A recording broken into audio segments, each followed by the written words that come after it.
Ein gutes Versteck, hinter einem Kamin zu leben.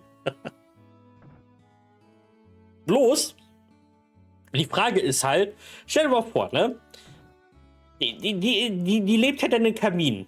Aber was ist, wenn du jetzt den Kamin anmachst? Ist das sowas wie, jetzt hast du Hausarrest? Weil die kommt ja gar nicht mehr raus aus ihrem Zimmer. Also, so kann man auch sie einsperren. Quasi. Außer sie ist feuerfest.